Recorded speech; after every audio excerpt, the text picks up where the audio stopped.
Hey there, it's Jason from Codemanship with another video diary entry. One of the things that I observe developers doing is losing focus.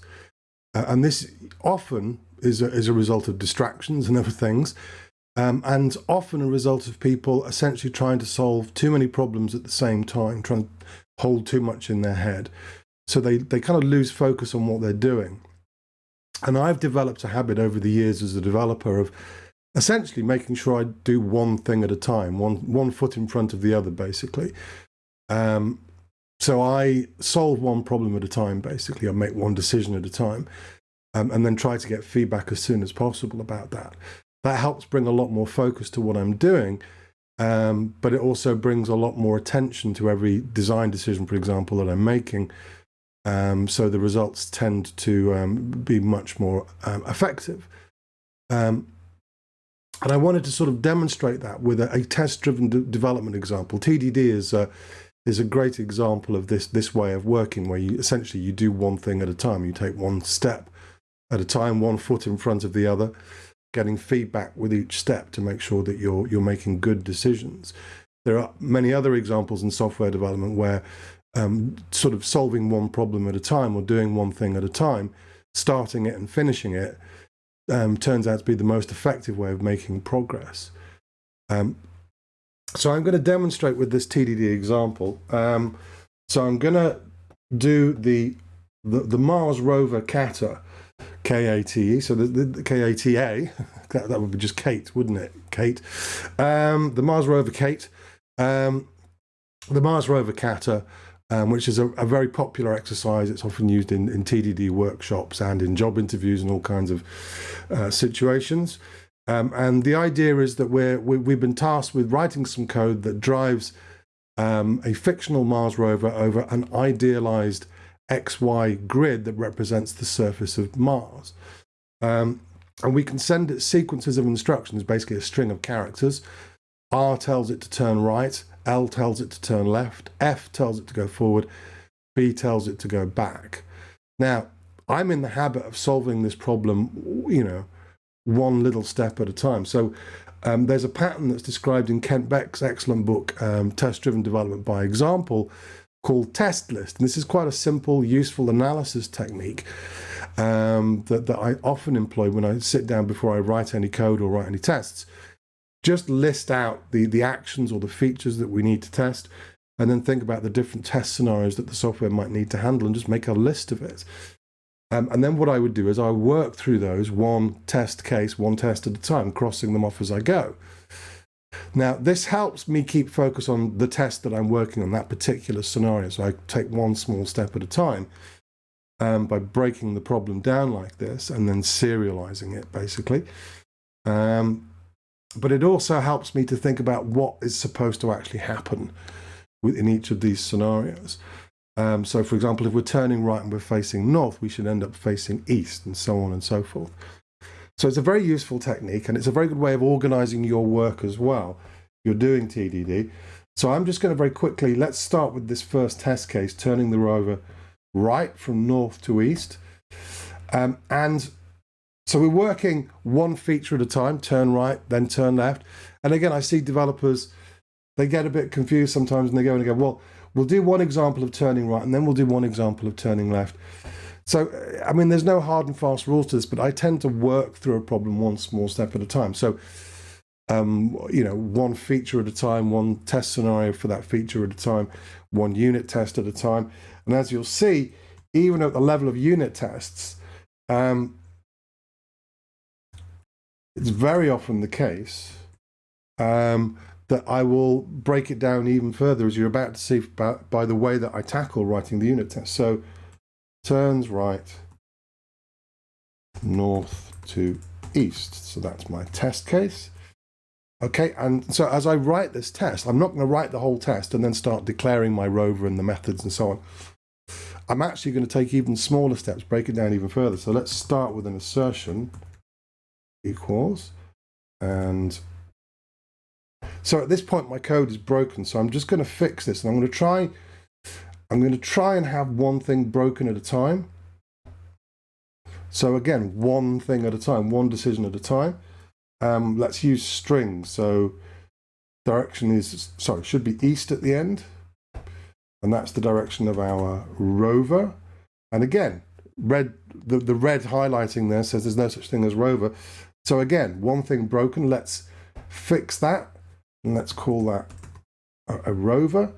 And of course, there is no such class as rover. So again, one thing broken at a time, let's create that class. So I'm taking, one step at a time, making one decision at a time. And that's bringing a lot of focus to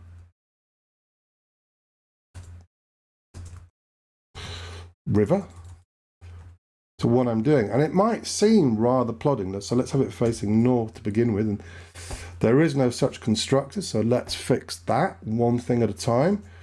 So that's the direction that it's facing in to begin with. And back to our test. Rover what? Let's just put a semicolon there. It's not the rover, it's the direction of the rover. So let's imagine that such a getter exists. So we'll create that, let's create that method. Let's go old school and not use properties. And again, this code will not compile until it returns something. So let's have it return null. And then the action that we're performing, working backwards, one step at a time, let's tell it to go. That's a good name for that method. So we'll send it a sequence of characters, otherwise known as a string. And we want it to go R for right. There we go. So one thing broken at a time. Fix one thing at a time. So let's call this string instructions. Okay. And there's no need for us to do anything else. And again, one thing at a time. We've written our failing test. Let's see it fail. So one step at a time. Let's see the test fail. Make sure that the assertion is failing because the result is wrong. There we go. I was expecting E for east, but it's null. And now let's pass that test. And again, one small step at a time. We don't need to do much more than that, really. That should do it for us. So let's make that test pass. Okay, so now we're onto a green light. So that's another step forward. And let's go back to our test. And at this point, if we needed to refactor, we would refactor. And again, a similar kind of approach. We don't just refactor all the things. We do one refactoring at a time. We might extract a method. We might introduce a parameter. We might rename something. We would do that one step at a time, running the tests after each refactoring. So the habit that I'm in essentially is to break the work down and do one thing at a time. And in agile software development, we kind of take that to the extreme, as you saw. I was making one decision at a time, basically, making one part of the test, and then declaring anything that it needs and so on and so forth. So that one thing's broken at a time, and I'm making one design decision at a time. And that brings a lot more focus to those decisions. And it may feel really plodding. This is what a lot of particularly less experienced developers sort of complained about when you encourage them to work in this very methodical, one foot in front of the other kind of way, is it feels plodding and it feels slow. The reality, though, is when we try to run, when we make lots of decisions in one go, for example, or write a whole bunch of code in one go before we run our tests, we tend to find that we introduce more problems. And then we spend more time fixing those problems, for example, debugging the code, because we've broken it. And because we're much more likely to do that, the less focus we bring to each of those steps. So it brings a lot of focus, and that makes this way of doing it much safer. And it turns out in software development, because of the downstream cost of fixing all the problems that we could have avoided if we paid more attention, we tend to find that in actual fact, the quickest route is usually the safest route. And so even though it feels plodding and it feels very methodical and it feels slow, it often turns out to be the fastest way to get there. And we're not just talking about working in code, it's generally in your work. I tend to find that it is, and in life too, that it works best when you solve one problem at a time. And if it's taking you 5 hours to solve that one problem, well, maybe what you need to do is to sit down and break the problem down, and maybe break the problem down even further. So for our first test, let's just cross it off our list. There we go. We've done that one. So we would move on to the next one if I was doing this for real. For that first test, well, we could have said, okay, the problem I'm going to solve is making the rover turn right. It turns out there's quite a lot to that. So we break it down and say, well, let's just do one example of that, turn right from north to east, and then we can do another example.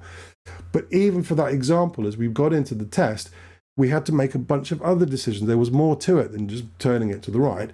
We had to introduce the rover class. We had to give it a constructor that takes an initial direction. We had to find a way of retrieving the current direction of the rover. We had to find a way of sending it sequences of characters, sequences of instructions. So we made a bunch of design decisions so we can break it down even further. And with each of those decisions, again, we took it one step at a time. So one foot in front of the other. Sounds plodding, might sound slow. When you're doing it, you might think, well, we're not really getting anywhere. But as the ancient Chinese proverb says, a journey of 1,000 miles begins with a single step. It really is just one foot in front of the other. So there you go. That's a habit that I built up over years, and I found it stood me in very good stead as a developer, because it's, as I said, the safest route is usually the quickest route as well, or rather the quickest route is usually the safest route. So anyway, be safe. Until the next video diary, if you're enjoying these videos and want to watch more, then ring the bell for notifications and subscribe to this channel. If you've enjoyed this video, press the like button, because the YouTube search engine seems to like that. And I'll see you soon.